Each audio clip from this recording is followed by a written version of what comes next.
If you find yourself waking up between 3 AM and 5 AM, it is not your alarm clock. It is your soul knocking. Your body may still be tired, but your awareness is wide awake, asking for your attention. Most people try to go back to sleep, but the wise ones sit still and listen. Pause for a moment. How many of us spend our days rushing, answering messages, fulfilling obligations, yet never pausing to ask, what is it that my inner self is really trying to tell me? This early hour between darkness and dawn is not a problem to fix. It is a doorway. In the ancient monasteries of the East, the monks rise at this very time, not to do more, but to be more, to merge the silence of the body with the clarity of the mind, to listen, to breathe, to remember who they are, before the world demands that they become something else. If you are waking up during these hours, there are no accidents. There is only awareness that hasn't yet been honored. There is something profoundly mysterious about the hours between 3 AM and 5 AM. Long before the first hint of dawn brushes the sky, something stirs, not in the world outside, but within you. Many people wake during these hours, startled, restless, or unable to return to sleep. And while it's easy to dismiss these awakenings as mere interruptions or biological quirks, those who live with deeper awareness begin to notice a pattern, a rhythm, a subtle invitation. What if waking between these hours isn't a disturbance, but a message? Not an inconvenience, but a quiet knock from a wiser part of you, seeking your attention. In ancient traditions across cultures, from East Asian medicine to indigenous spiritual systems, this window of time is considered sacred, not because of superstition, but because of what is naturally happening within the body, the mind, and the soul. Physiologically, the body is in a deep parasympathetic state. The mind is shifting between theta and delta waves. Subconscious material, long buried, begins to rise, and emotionally, this is the time when grief, unresolved longing, spiritual thirst, and deep intuitive signals often surface. In traditional Chinese medicine, this period is connected to the lungs, which are seen as the organs of grief and release. The lungs are not only responsible for breathing in oxygen, they are symbolically and energetically responsible for helping you let go. Let go of what's no longer serving you. Let go of past pain. Let go of identities that have become too tight, too limiting. When people wake up during this window, they are often being invited to release something. But the problem is, most never pause long enough to listen. Consider this. Have you ever had a dream that stirred something in you, a memory, a worry, or a person you once knew? And then you awoke, heart pounding, eyes wide open at precisely 3:47 AM. You looked around, checked your phone, maybe tried to go back to sleep. But what if, instead of escaping it, you leaned in and asked, why now? There is a woman who once shared a story of waking up for 11 nights straight at 4:11 AM. She was going through a quiet divorce, not one filled with fighting, but with silence. Her husband had grown more distant. The love had faded like old wallpaper, still there, but colorless. Each morning she woke, her chest felt tight, not from anxiety, but from the weight of words she never spoke. The grief of knowing the love was gone, but still pretending it was there. On the 12th morning, instead of tossing and turning, she sat up, lit a candle, breathed. She didn't try to meditate or solve anything. She just sat with the sensation in her lungs, her body trying to tell her something. Within a few minutes, tears began to fall. The first tears she had allowed herself in months. She wept not because she was weak, but because she finally made space for the truth to move through her. She later said that moment at 4:11 AM was when her healing truly began. Sometimes, emotional intelligence doesn't arrive through thinking. It arises when we slow down enough to feel, to breathe, to let go. Waking at these hours can often be a sign of unresolved emotional material surfacing, especially grief, guilt, shame, or a deep longing for authenticity. For people who live disconnected from their emotional truth during the day, the night becomes a whispering teacher. It's no coincidence that this is also the hour many people experience panic attacks, sudden clarity, or even spiritual awakenings. The body may rest, but the soul is fully awake, and this affects more than just the individual. Emotional residue doesn't stay in isolation. It leaks into how we speak to others, how we show up in relationships, how we react when we feel ignored or misunderstood. If you haven't processed your grief, your sadness, your unresolved truths, they show up, often unintentionally, as distance, defensiveness, or control. This is why these early morning hours matter, because how you relate to yourself in the dark is how you will relate to others in the light. There's an old saying, the morning shows the day, but few realize that the early morning, before the sunrise, is what determines the spirit of your day. If you meet yourself with stillness, with presence, and with honesty during this window, your emotional energy begins to stabilize, and people around you will feel it. Your children, your partner, your friends. The way you listen changes. The way you speak softens, and the way you hold boundaries becomes rooted not in fear, but in love. Waking between 3 a.m. and 5 a.m. is not a problem to solve. It is an inner alarm asking, what am I not addressing during the day? What truth, if I allowed it space, would set me free? What conversation am I afraid to have? Not with another, but with myself. Now, from a psychological perspective, this time frame aligns with patterns of hyperarousal in the nervous system. Stress hormones, especially cortisol, tend to spike in the early morning. If you've been carrying unresolved stress, relational conflict, financial pressure, inner doubt, your nervous system may activate to alert you. But this is not to punish you. It's to give you the opportunity to meet your stress with conscious awareness, to intervene not with fear, but with stillness. And when you begin to approach these hours with reverence, not resistance, your relationship with time changes. It becomes less about how many hours of sleep you got and more about how deeply you connected to your inner self in the time you were awake. One man, a business owner in his 50s, began waking at 3:33 a.m. every morning after losing his mother. He didn't cry when she passed. He told everyone he was fine, said all the right things at the funeral. But weeks later, 3:33 a.m. would find him wide awake. No reason, no dream. Just an ache in the chest and a pressure behind his eyes. He resisted it. Took melatonin. Played sleep meditations. Nothing helped. Then one morning, he did something different. He went to his late mother's kitchen, opened her recipe box, and cooked her favorite breakfast dish. Eggs with dill and onions, just like she used to make. He sat there in the quiet, plate in front of him, and cried for the first time since her passing. The next night, he slept like a child. Sometimes grief doesn't want you to move on. It just wants to be acknowledged, honored, fed with presence, and it will wake you up until you do. This window of 3 a.m. to 5 a.m. is also when intuitive insights emerge. The clutter of the conscious mind is minimal.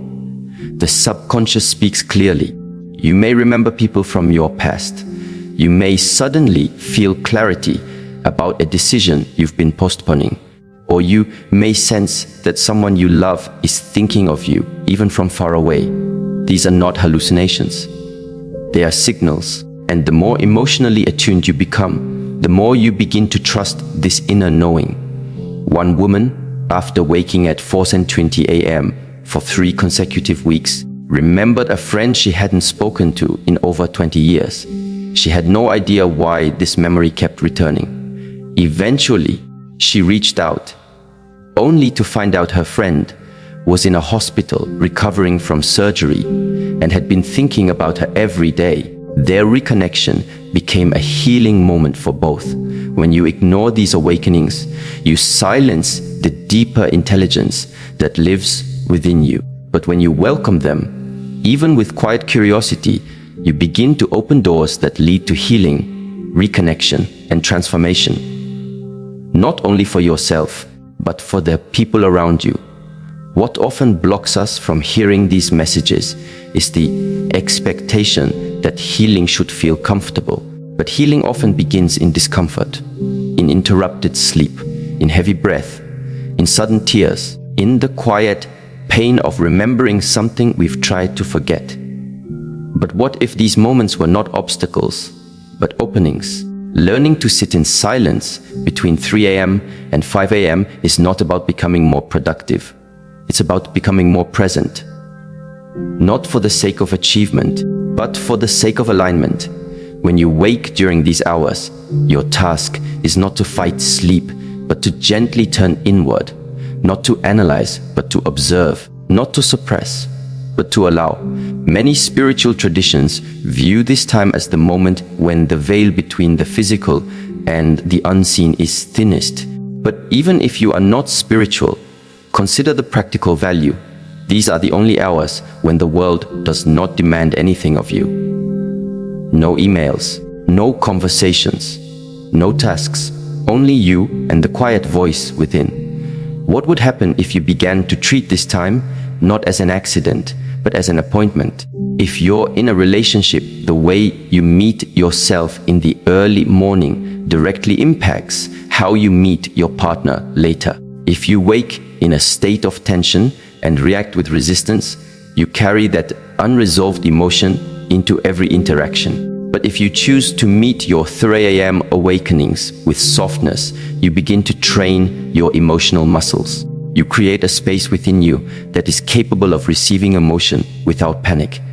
And that very skill, the ability to hold emotion, is the root of all deep, loving relationships. A man who can sit with his own grief at 4 a.m. will not run from the tears of his partner at 4 p.m. A woman who can breathe through her fears before dawn will not lash out in control or insecurity when her partner seems distant. The inner work done in the dark becomes the emotional maturity expressed in the light. And so the question is not, why am I waking up? But what is waking up within me? That is where transformation begins.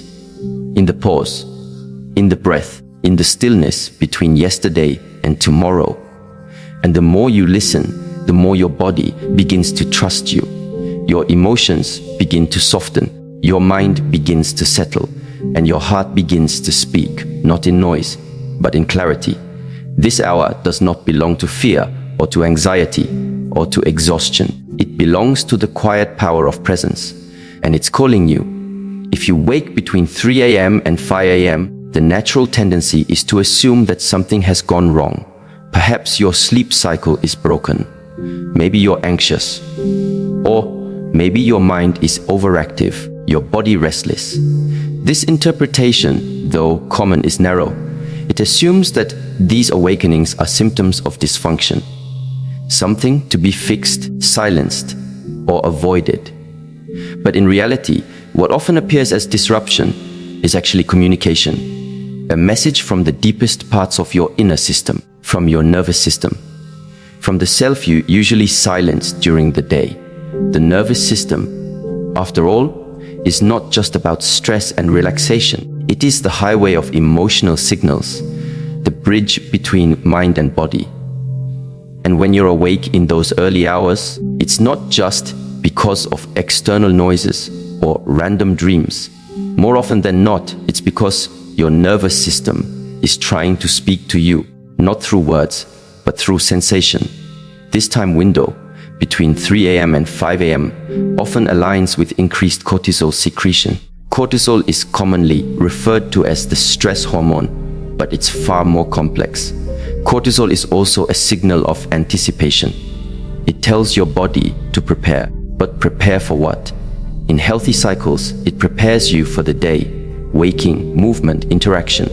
In dysregulated cycles, it may also prepare you for battle, subtle emotional battles that you haven't resolved, a conversation you've been avoiding, a decision you haven't made, or emotions you've been pushing down for years.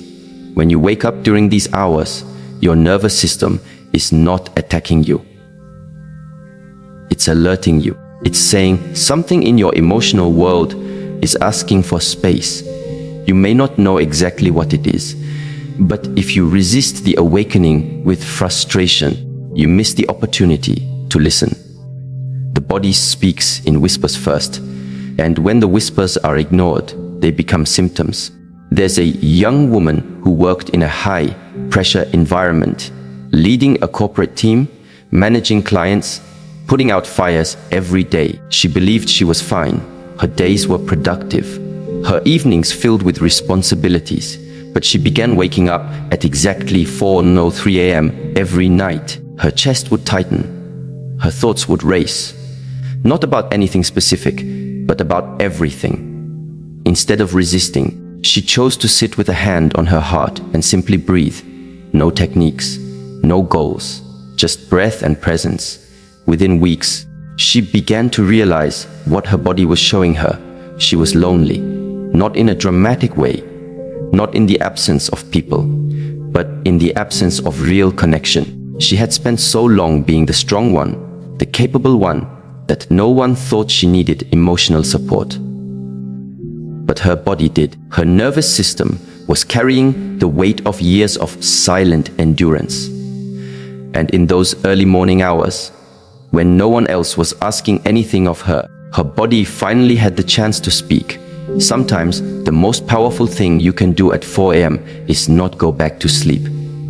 It's to wake up, not just physically, but emotionally. To realize that the anxiety you feel isn't just mental, it's relational. It's the consequence of not being seen, not being held, or not expressing yourself in ways that your nervous system needs to regulate. And this shows up everywhere, in your mood, in your posture, in the tone of your voice when you speak to those closest to you. The nervous system is not separate from your relationships. It is the foundation. If your system is in constant hyperarousal, even small irritations from your partner will feel like threats.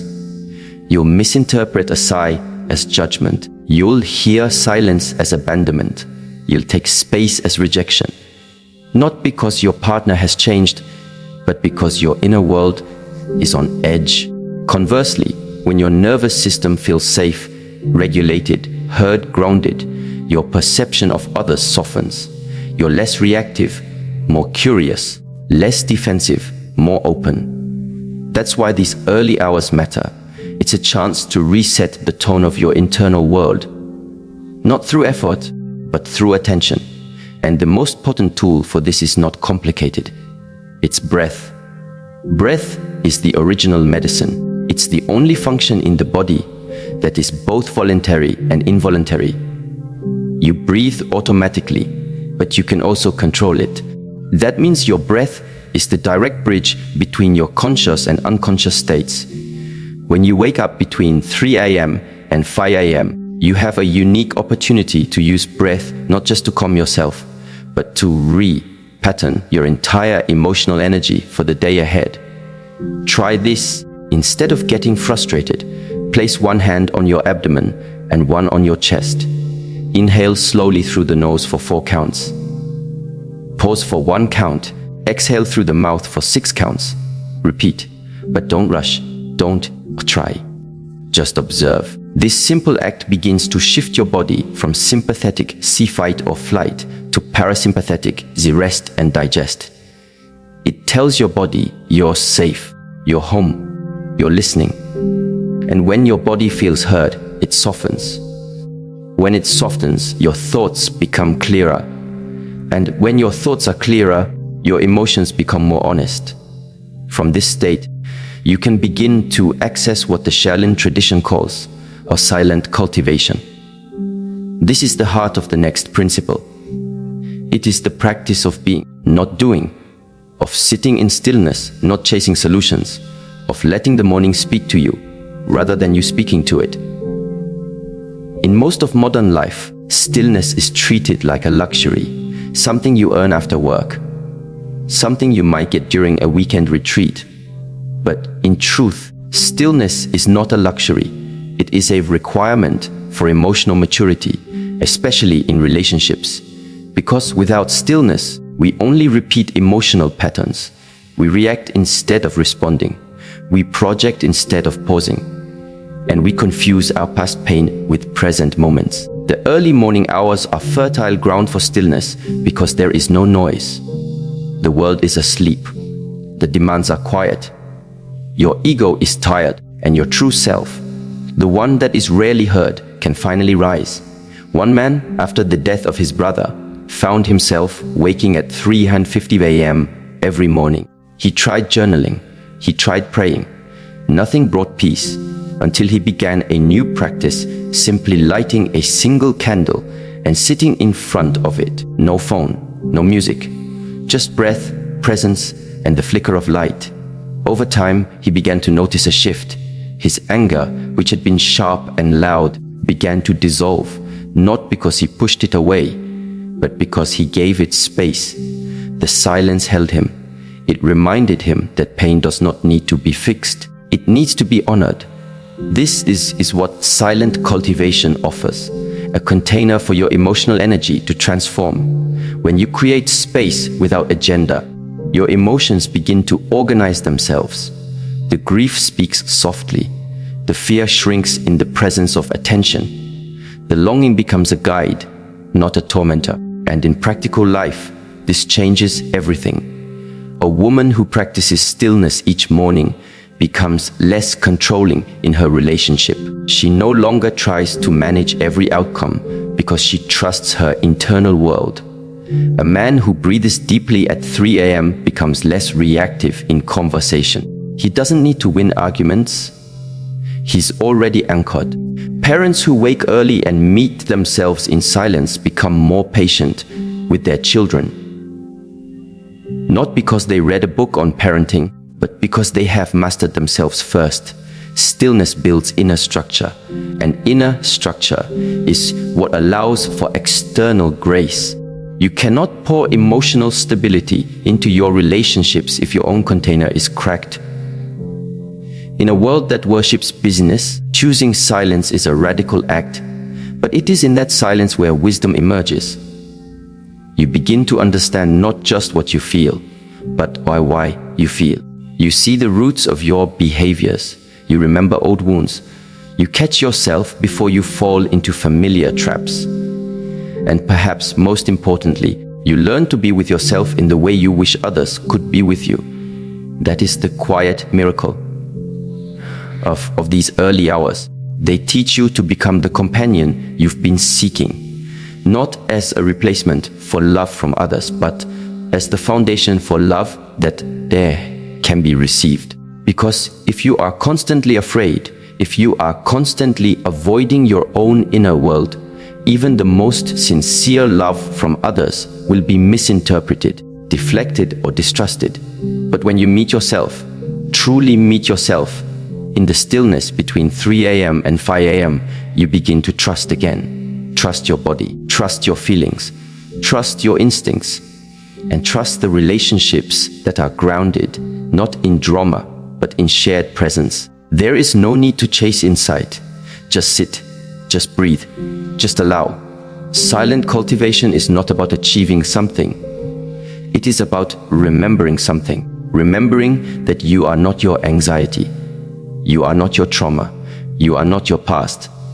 You are the awareness that sees all of it. The presence that remains even when everything else changes.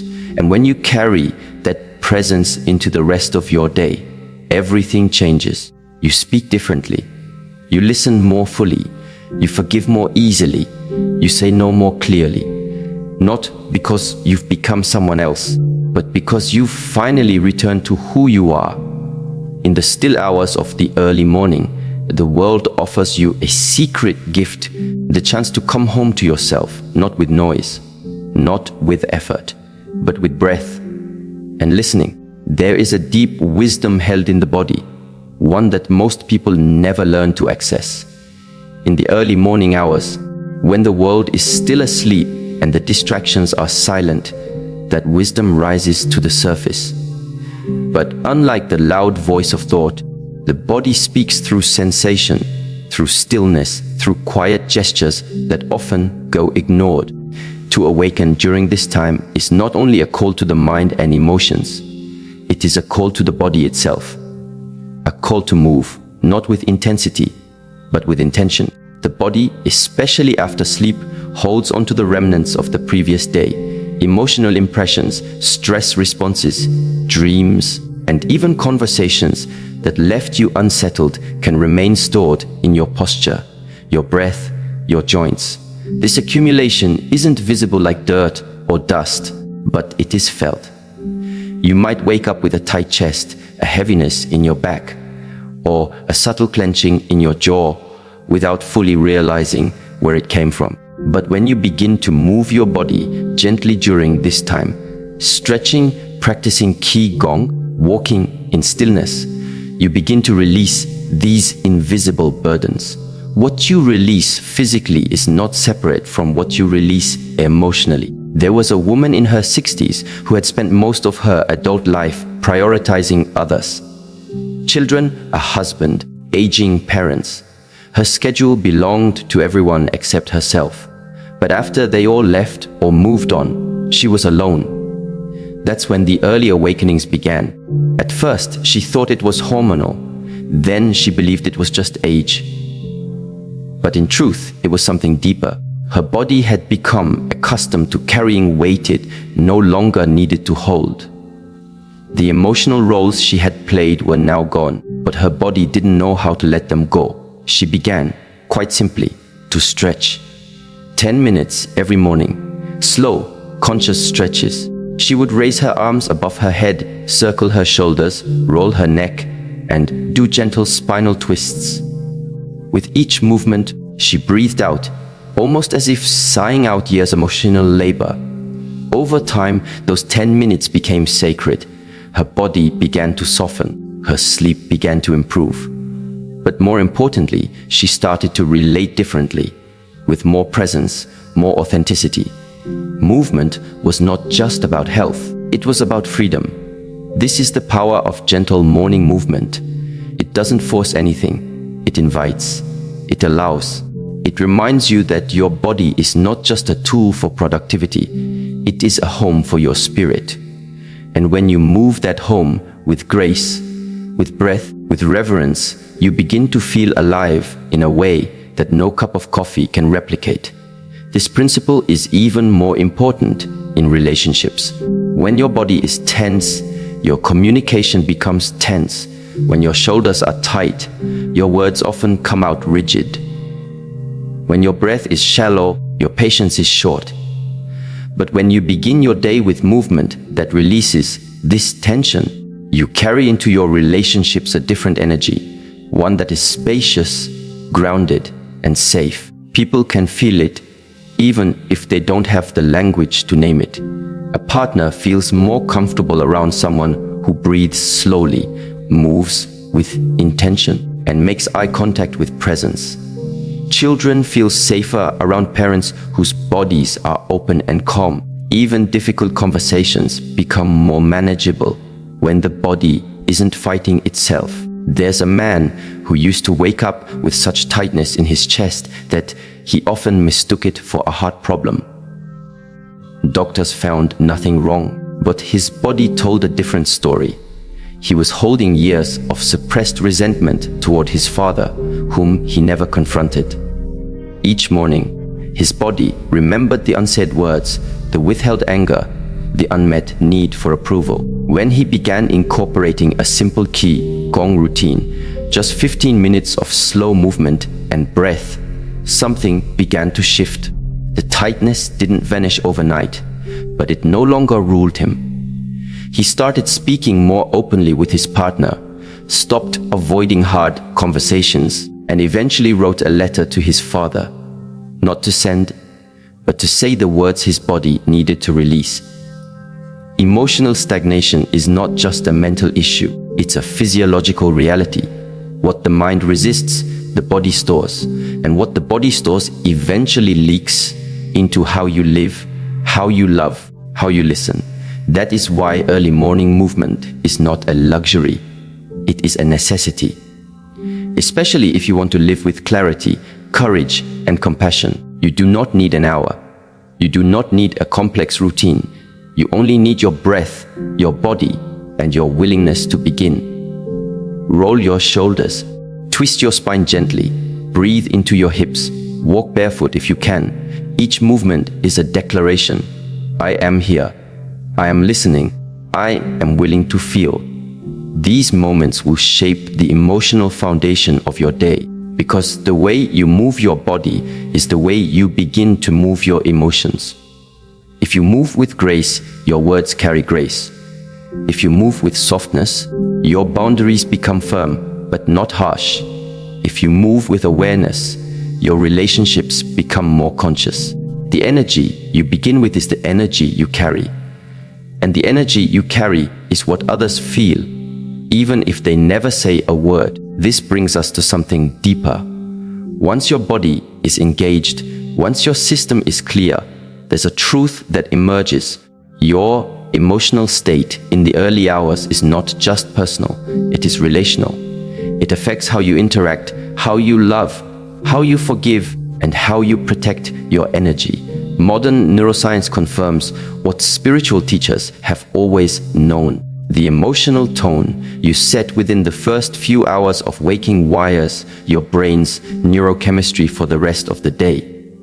The amygdala, responsible for processing fear and threat, becomes more sensitive when your morning begins in stress.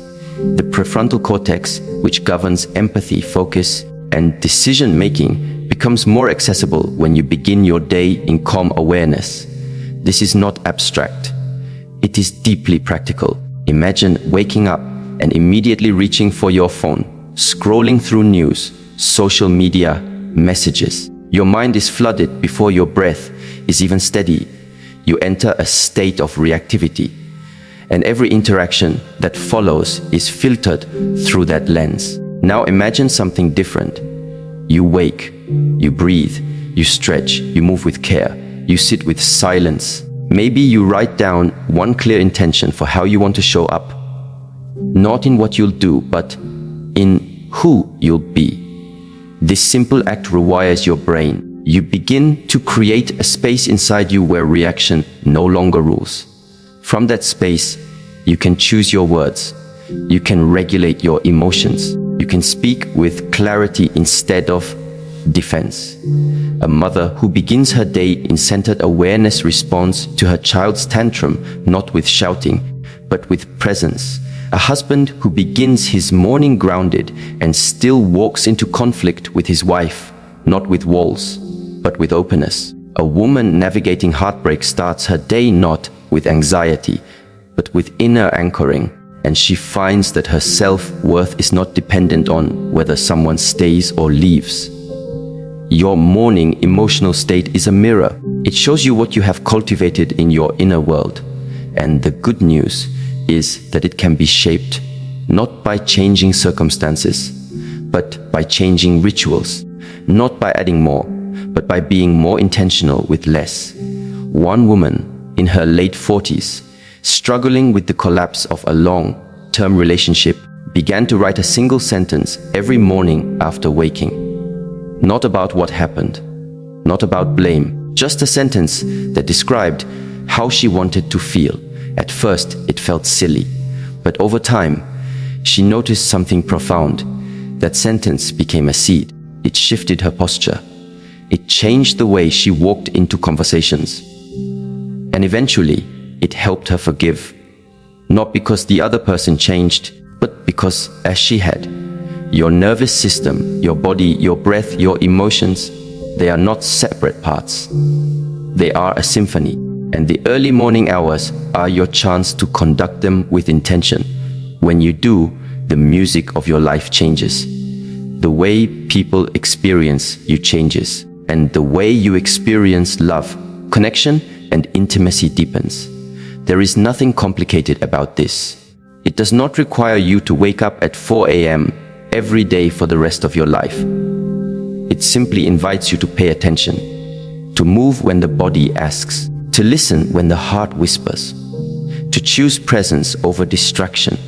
And when that becomes your practice, not once, but consistently, you begin to carry a different energy into your relationships. Not because you have all the answers, but because you are willing to be with yourself in the places most people avoid. That willingness becomes your strength. Your presence becomes a healing force. This is not about perfection, it's about practice. It's about noticing that how you treat your own emotional world in the first hours of the morning echoes into every interaction, every conversation, every connection throughout your day.